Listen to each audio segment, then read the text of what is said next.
चीज़ मैं आपसे पूछना चाहता हूँ सर, आप कितने साल से महासंघ के अध्यक्ष रहे हैं? 11 साल। 11 साल से। आपको लगता है कि अब थोड़ा अगर ज़रूरत पड़े तो आपको हट जाना चाहिए? मैं तो ऐसे हट रहा हूँ, मेरा तो 3 कार्यकाल पूरा हो गया, मैं तो ऐसे हट रहा हूँ। लेकिन इनको फेडरेशन से मतलब नहीं है, अध्यक्ष से मतलब नहीं है, इनका निशाना कुछ और है। आपने बहुत एक और आरोप लगाया था कि दीपेंद्र हुड्डा और कुछ उद्योगपति भी इसमें इन्वॉल्व है। मैं ये तो नहीं पूछूंगा आपसे कि मतलब वो उद्योगपति अगर आप बताना चाहेंगे तो आप प्लीज बता सकते हैं, लेकिन मुझे बताइए। हम नहीं बता रहे हैं, लेकिन जनता बता रही है। हम नहीं बता रहे हैं, लेकिन जनता बता रही है।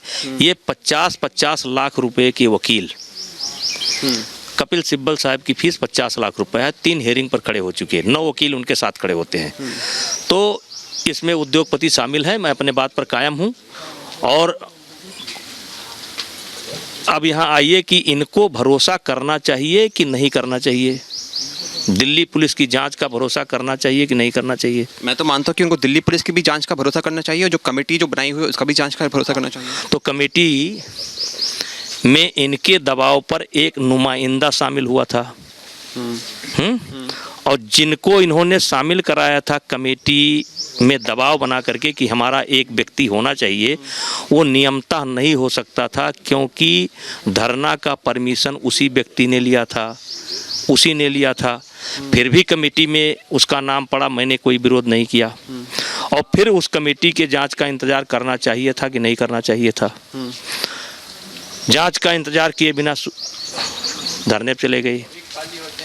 धरने के बाद सुप्रीम कोर्ट चले गए। सुप्रीम कोर्ट के आदेश के बाद FIR कायम हो गई। अब जांच का इंतजार करना चाहिए कि नहीं करना चाहिए? जांच का इंतजार तो करना चाहिए, लेकिन उनका ये भी आरोप है कि आप तो रहे बाहुबली, आपके समर्थक ही बहुत ज़्यादा, मैं यहाँ देखता हूँ यहाँ पे आपके बहुत समर्थक है, तो उनको एक डर का माहौल भी है। तो इस डर का क्या करें? अगर ओलंपियन डरेंगे, अगर ओलंपियन डरेंगे, ये सबसे बड़ी बदकिस्मती होगी कि अगर ओलंपियन डरेंगे। और मतलब ये बदकिस्मती तो इस देश की हो गई, ये बदकिस्मती इस देश की हो गई। जिस मोदी के, देखिए भाई साहब, दुनिया के अंदर जब टीम जाती है कुश्ती की या अन्य गेमों की, तो 2 देश ऐसे हैं जिनके पूरे खिलाड़ी जाते हैं, मेडल मिले या ना मिले।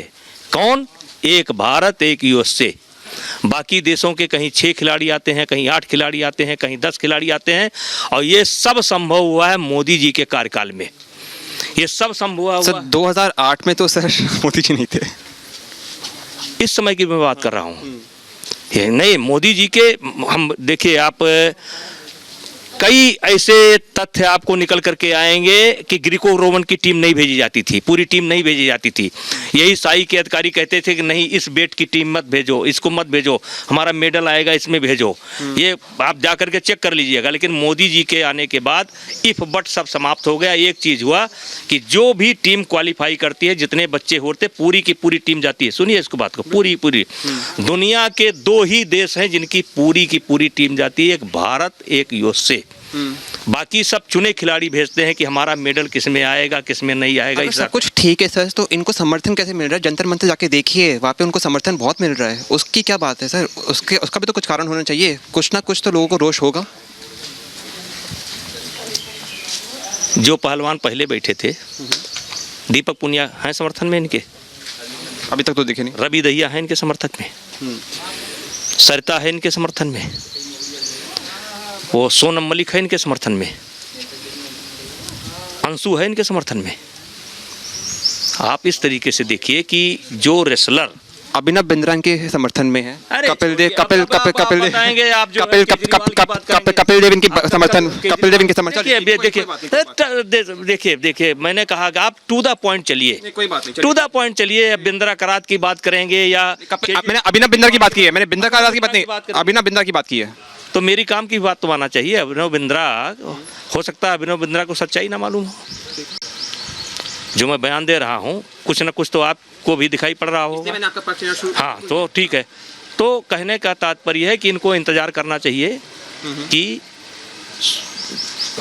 वो दिल्ली पुलिस की जांच आ जाए, और दिल्ली पुलिस की जांच अगर आ जाती है तो मैं फरार तो हो नहीं सकता, जो मुझे सज़ा होनी होगी हो जाएगी। आप क्यों बैठे हो और आप देखिए, एक सवाल मैं आपके माध्यम से कहना चाहता हूँ, बहुत महत्वपूर्ण है देश के लिए और खेल के लिए। ये कहते हैं कि मैं कुश्ती को बचाने के लिए, ये कहते हैं मैं कुश्ती को बचाने के लिए धरने पर बैठा हूँ। ठीक, आपने कुश्ती को बचाया। जूनियर एशियन चैंपियनशिप भारत को अलॉट थी। आपके धरने के कारण जूनियर एशियन चैंपियनशिप भारत से चली गई और कजाकिस्तान में हुई।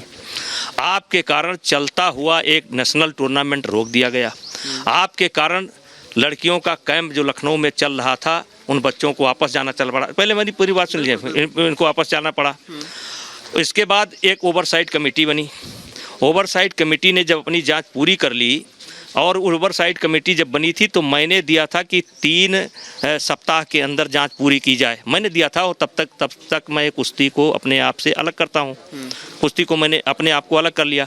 जब उसकी जांच पूरी हो गई और वो कमेटी भंग हो गई, तो हमारे फेडरेशन के लोगों ने बैठ करके बात की कि एक क्रूशियल ईयर है, इस साल जो है टूर्नामेंट है, एशियन चैम्पियनशिप है, एशियन गेम्स है और ओलंपिक क्वालिफाई का टूर्नामेंट है, तो कुश्ती की गतिविधि बंद ना हो। ये सोच करके फिर जो है खेल को शुरू किया गया। हमारी बात सुन लीजिए इसको, आपकी बात बिल्कुल सुन। हाँ, मैं खेल को शुरू किया गया। तो ओपन नेशनल जो सरकार ने रोक दिया था उसको कराया गया, और जूनियर कैडेट कराया गया। उस पर इन्होंने सवाल खड़ा कर दिया कि फेडरेशन कुश्ती क्यों करा रही है। सवाल एक और बात था कि लखनऊ में ही क्यों, लखनऊ एक पावर बेस क्यों बन रहा है? वो दूसरा, आप दूसरे जगह चले गए, वो कैंप पर चले गए। अब मैं नेशनल की बात कर रहा हूँ। तो नेशनल यहाँ पर हुआ, फिर उन्होंने सवाल उठाया कि नेशनल क्यों। तो भैया जी, मैं पूछना चाहता हूँ कि आपके वजह से कैंप बंद है, आपके वजह से कैडेट का नेशनल नहीं हो पा रहा है, आपके वजह से जूनियर नेशनल नहीं हो पा रहा है, आपके वजह से खेल की गतिविधि 4 महीने से पूरी ठप है, और इस खेल को कोई करा सकता है तो फेडरेशन करा सकती है, चलो भाई फेडरेशन को बैन कर दो। उनको फेडरेशन से कोई मतलब गलत फहमी नहीं, उनको आपसे मतलब तो जांच की रिपोर्ट आ जाएगी तो फांसी पर लटका देंगे। फांसी तो मैं नहीं चाहूँगा कि मतलब वो ले आवे ना, वो तो चाहते हैं फांसी ना, लटकवा दीजिएगा। जांच रिपोर्ट आ जाए, लटकवा दीजिए। तो मैं आपके माध्यम से अपील करना चाहता हूं, उनसे अपील करना चाहता हूं कि आप बच्चों के कैडेट नेशनल, जूनियर नेशनल या जो टूर्नामेंट हो रहे हैं उनको आप कराओ।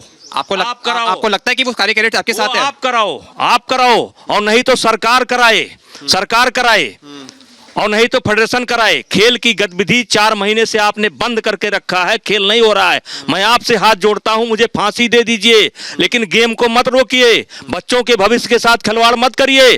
कैडेट नेशनल होने दीजिए, कोई करावे, महाराष्ट्र करावे, तमिलनाडु करावे, त्रिपुरा करावे, मत रोकिए।